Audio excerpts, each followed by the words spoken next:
Yes, there's a lot of confusion out there in the world today. You see it each and every day. You pick up the paper, you read it. But it shouldn't drag us down. And why? Because we have a God who's in control. A lot of times when we think about the word confusion, do we really grasp what its meaning is? It's disorder, upheaval, perplexity, embarrassment, abashment, so much. But where does confusion come from? And I want to engage with you guys this morning. Because confusion comes from the devil. Because there's no truth in him. He's a liar, he's a thief. He always tries to confuse, to confound, and mislead us. But praise God, we can overcome confusion through His Word. Because He gives us this. This is our guide. And through the blood of our precious Lord Jesus Christ. Remember in the book of Genesis, when in the time of Noah, when there was so much confusion and strife going on in the world, and God came and told Noah, well, what's He going to do? He was going to destroy the world because of all the sin that had come into the world. And then He found Noah, this righteous man, with his sons and daughters-in-laws and his wife. And He told Noah to go out there and build that ark. Now, did it only take Noah a couple of days to do that? No. It took him quite a time to do that. So during that time of building that ark, God was still giving those people the opportunity to turn back from Him. Was He not? And then we come to the world today, and we see so much confusion going on in our world today. And God is a patient and loving God, and He's still giving us that time, that opportunity to come back to Him. And then we fast forward a little bit in Revelation. And what does it say in Revelation at the end times when things are starting to happen? It's going to get a little bit worse as time goes by. About the earthquakes, the wars, the rumors of wars. And we see that today. But again, God is a patient and loving God, and He's given us time. But the day will come when the time's going to run out. So that's why we, as His children, have to do what God has called us to do.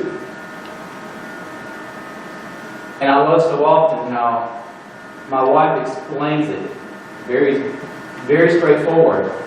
It's time to get off the glory and to take the glory out of God to the world. Because it's great to come in and socialize and to mingle with our friends every Sunday or Wednesday night. But what are we doing after Wednesday night and through the week and after Sunday morning? So if you've got your Bible, Roy's going to bring it up on the scripture this morning. Our scripture is going to be coming from John 16 through 33. I know you guys are familiar with this. You've read it before. And I'm going to read it through the New King James Version, so it'll be a little bit different up on the screen here. But it says, "A little while, and you will not see me, And again a little while, and you will see me, because I go to the Father. Then some of the disciples said among themselves, what is this that he says to us? A little while, and you will not see me, and again a little while, and you will see me. And because I go to the Father. They said, therefore, what is this that he says? A little while. We do not know what he's saying. Now Jesus knew that they desired to ask him, and he said to them, are you inquiring among yourselves about what I said? A little while, and you will not see me, and again a little while, and you will see me. Most assuredly, I say to you that you will weep and lament, but the world will rejoice, and you will be sorrowful, but your sorrow will be turned into joy. A woman, when she is in labor, has sorrow because her hour has come. But as soon as she has given birth to the child, she no longer remembers the anguish for joy that a human being has been born into the world. Therefore, you now have sorrow, but I will see you again, and your heart will rejoice, and your joy no one will take away from you. And in that day you will ask me nothing. Most assuredly I say to you, whatever you ask the Father in my name, he will give you. So again, and in that day you will ask me nothing. Most assuredly I say to you, whatever you ask the Father in my name, he will give you. Until now you have asked nothing in my name. Ask, and you will receive, that your joy may be fulfilled. These things I have spoken to you in figurative language, but the time is coming when I will no longer speak to you in figurative language, but I will tell you plainly about the Father. In that day you will ask in my name, and I do not say to you that I shall pray the Father for you, for the Father himself loves you, because you have loved me, and have believed that I came forth from God. I came forth from the Father, and have come into the world. Again, I leave the world and go to the Father. His disciples said to him, see, now you are speaking plainly, and using no figure of speech. Now we are sure that you know all things, and have no need that anyone should question you. By this we believe that you came forth from God. Jesus answered them, do you now believe? Indeed the hour is coming, yes, has now come, that you will be scattered, each to his own, and will leave me alone. And yet I am not alone, because the Father is with me. These things I have spoken to you, that in me you may have peace. In the world you will have tribulations. But be of good cheer, I have overcome the world.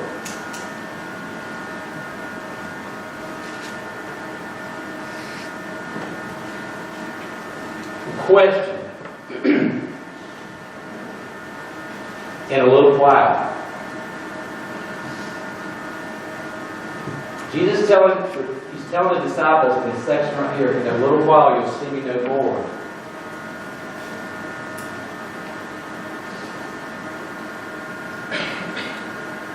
So much losing sight of Christ. He's telling them in a little while. What was going on? Jesus had talked to them and told them many times that he would lead them. The disciples had been with Christ for almost 3 years. He had been teaching them each and every day.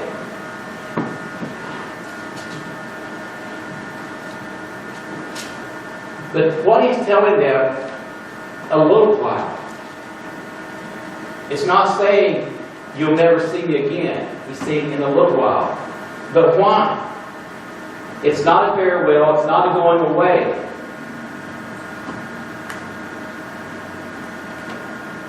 But it's a promise. It's a promise of His return. But still the disciples, they were at a loss.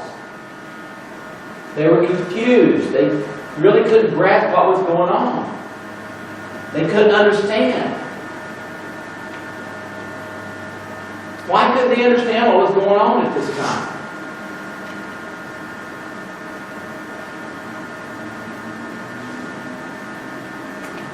They're talking amongst themselves and they're saying, what does He mean by saying in a little while?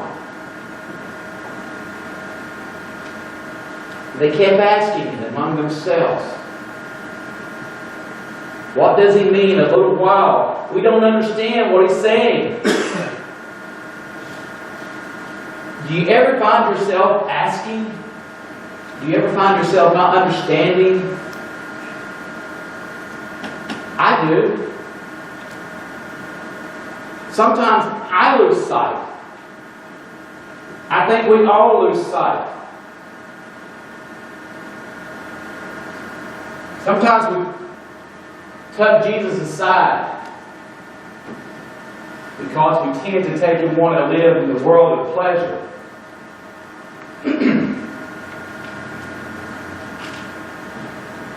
Jesus is always there, just like He was always there for the disciples.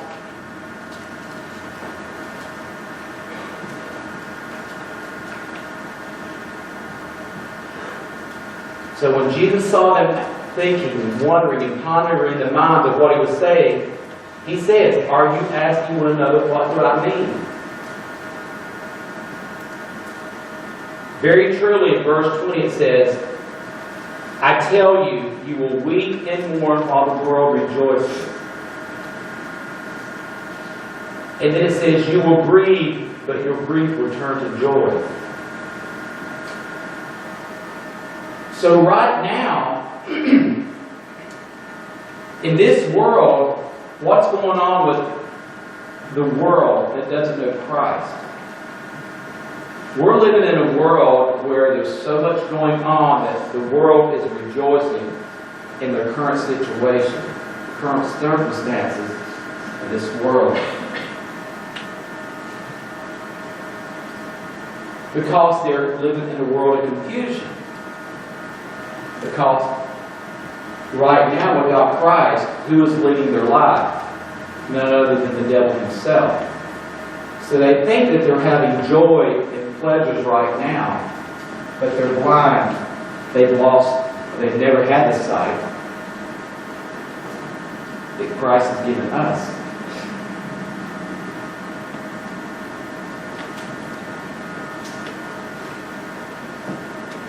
That God gives the disciples a hope here, just like He gives us. We might have trials and tribulations now, but we have that inner peace, we have that joy that He says here, that your grief will turn to joy. And He goes on to explain it in verse 21 where He talks about the woman giving birth. And how many mothers do I have out here this morning that have had children? Raise your hands. I mean, I can always speak of what I've been told. But can you truly remember that deep pain that you experienced after seeing the face of that child that was born?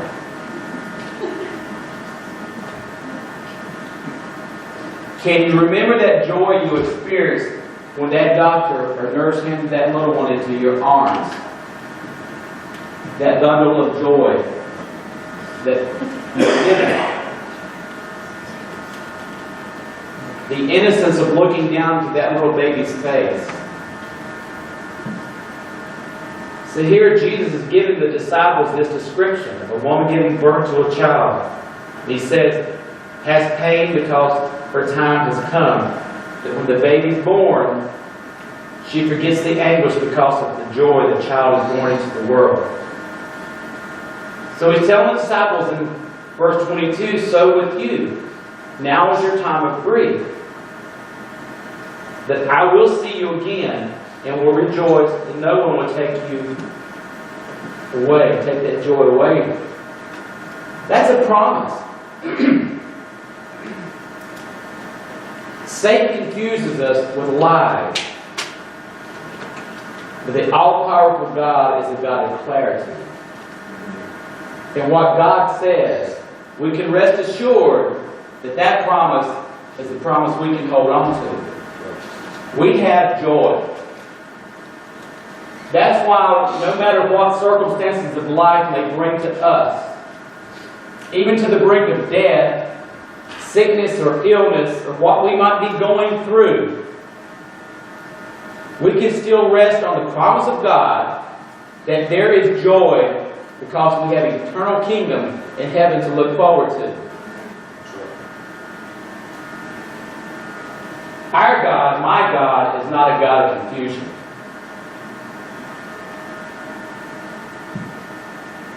And that's why I can come to Him no matter where I am, no matter in any situation or circumstance. And I can be assured that my God will take and meet my need.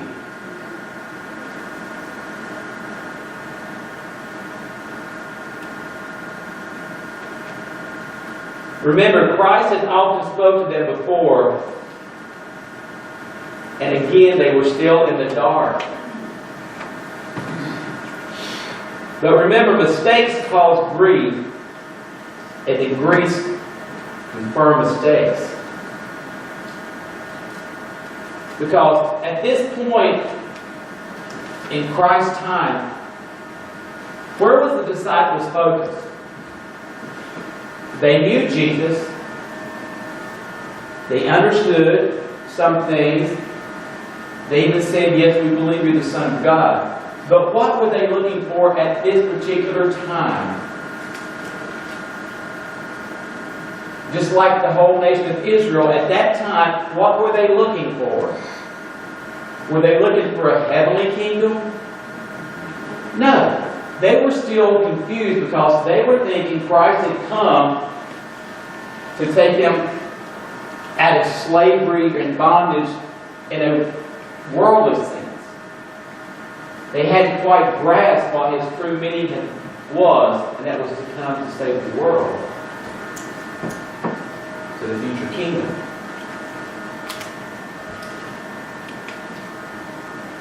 Again in verse 23 it says, "In that day you will no longer ask me anything. Very truly I tell my Father will give you whatever you ask in my name. Until now you have not asked for anything in my name. Ask and you will receive, and your joy will be complete."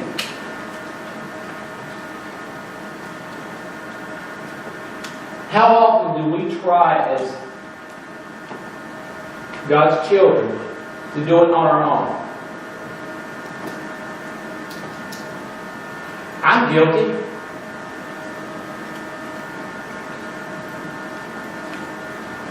We let the world, like things come into our hearts, like, oh, what am I going to do? What's going to happen? Because family members sick in our family, we don't know what's going to happen, we get scared, we're worried. And how many people in here in the medical profession? There's two of us. Laura, you've been nursing for how many years? 24 years. What happens to a person that is physically ill and they keep pondering and pondering and pondering on that illness?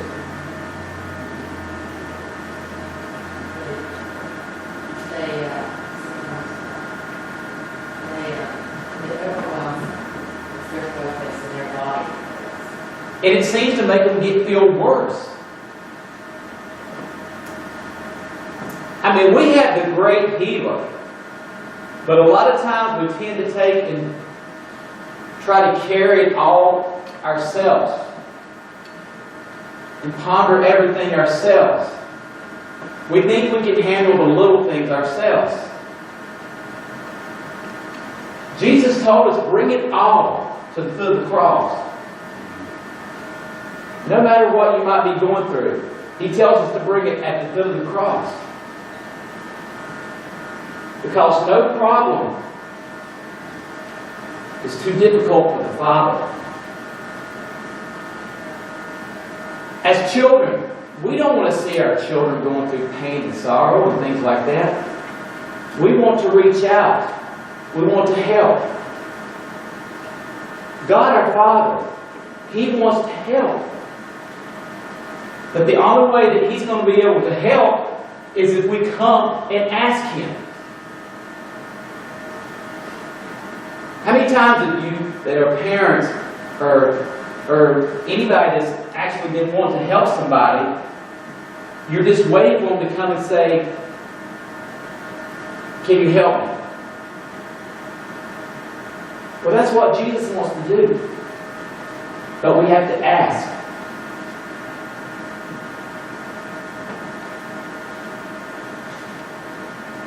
Those who are strangers to Christ will continue in their carnal birth. Those who are enemies to Christ will rejoice because they hope they have conquered Him. And we live in a world today that feels like they've conquered Christ. I mean, there's many religions out there. The Muslim religion comes to my mind right now. What does the Muslim religion try to do to Christianity? Try to conquer. And they're blind because they think they have conquered it, don't they? But I was just watching a show this morning about how many number of different Muslims now that are coming to Christ. It's just amazing to see it, to see the persecutions that they're going through. But the more that this world tries to push down our God shines so much greater. One thing about it, spiritual mourning will shortly be turned into eternal rejoicing. That's our hope. That's our promise. To be able to walk in the presence of God. Earthly joys are liable to be robbed, but heavenly joys are eternal.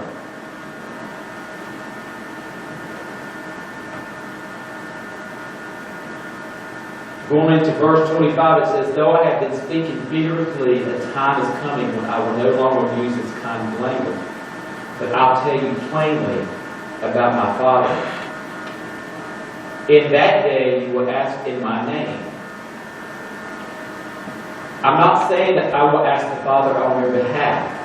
No, the Father Himself loves you because you have loved me and have believed that I came from God. I came from the Father and entered the world. Now I'm leaving the world and going back to the Father. In that day. What day is He talking about? Speak it out. Anybody?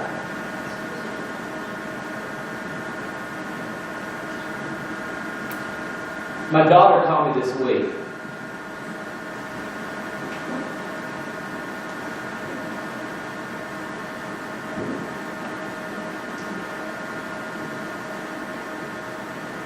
And I love it when my children can call and talk to me and ask me about spiritual things.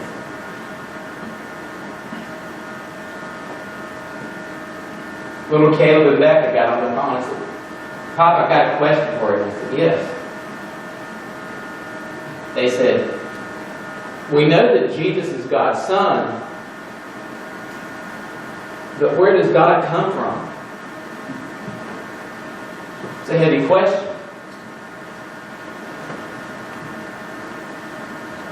And it wasn't out of me,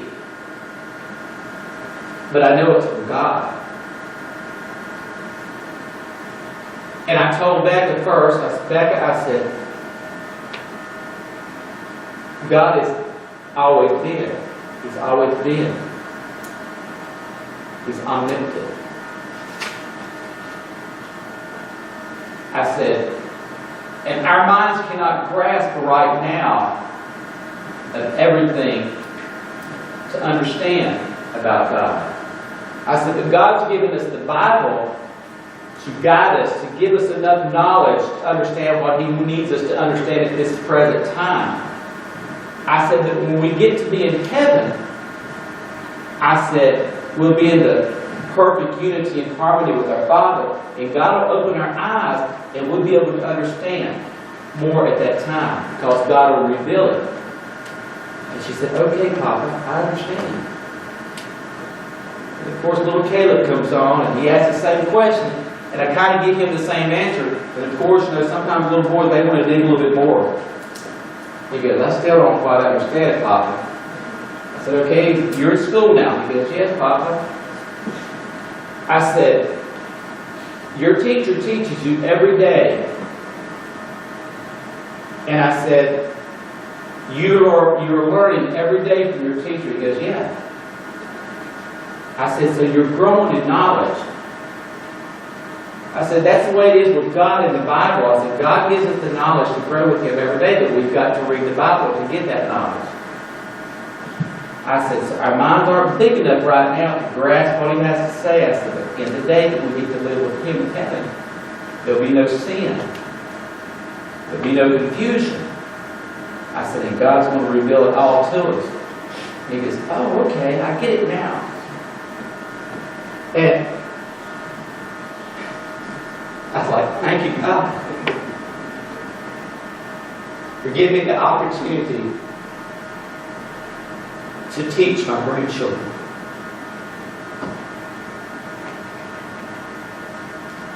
In that day you will ask in my name.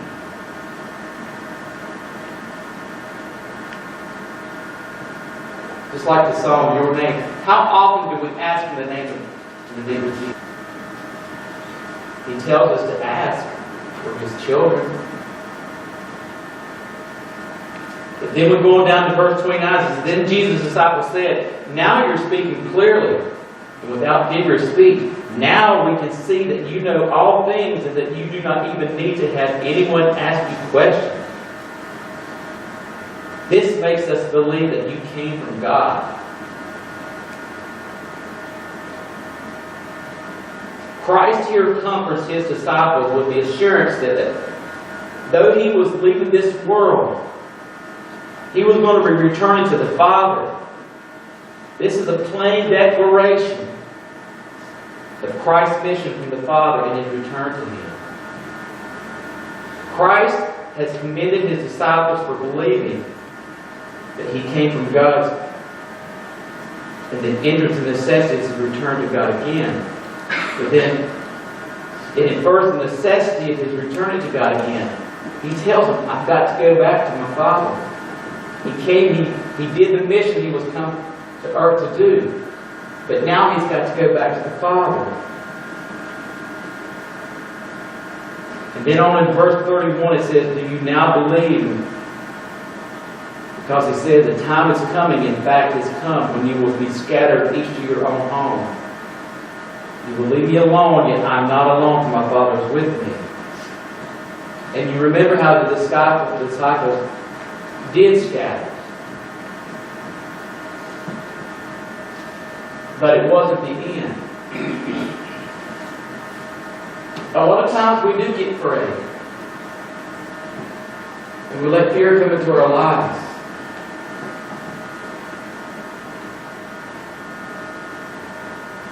But that wasn't the end. The disciples did run. But what happened? They came back even stronger.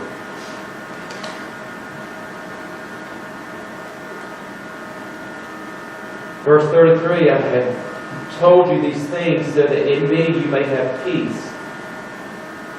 In this world you will have trouble, but take heart. I have overcome the world.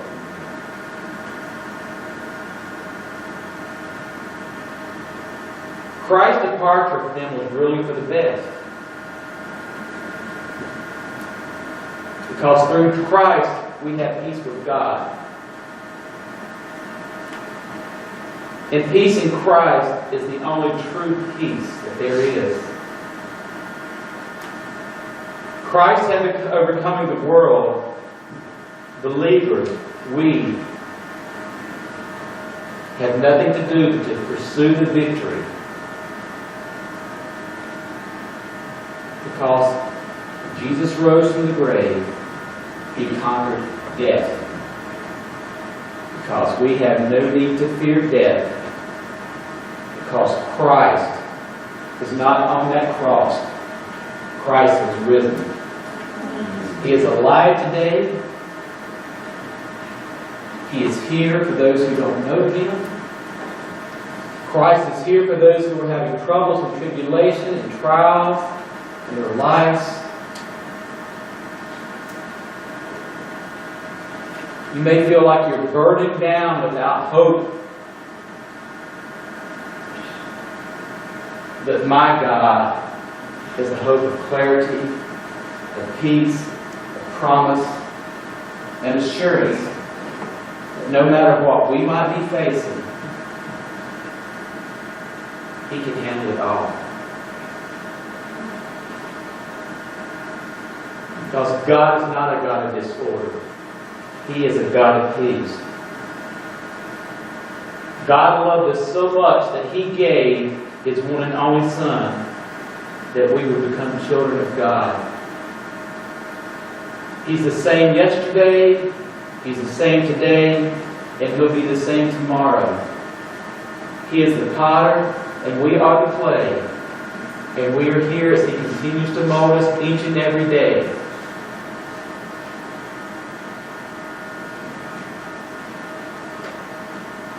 Second Chronicles, Roy, if you can bring this up. 7:14, 2 Chronicles 7:14.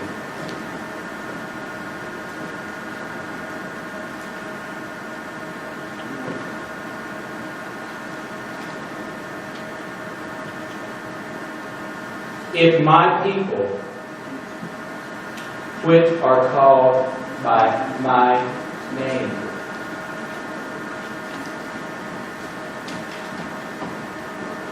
And there was a song written about that.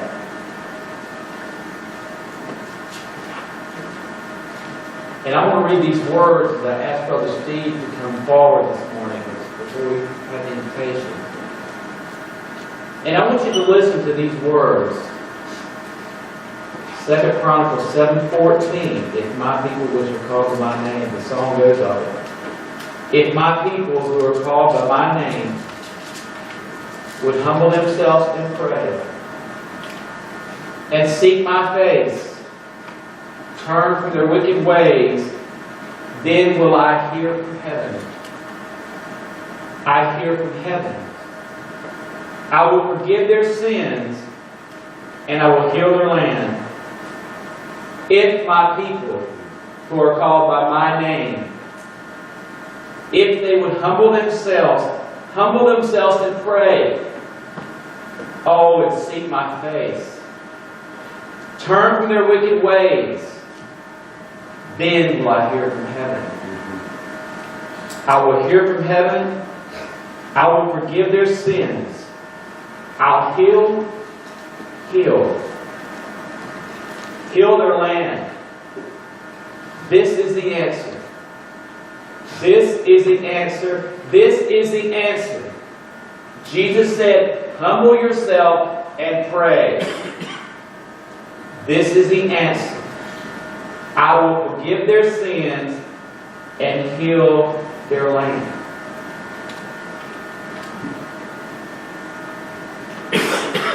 No matter what situations you might be dealing with this morning, don't be living in confusion, but bring it to God who can clarify all things.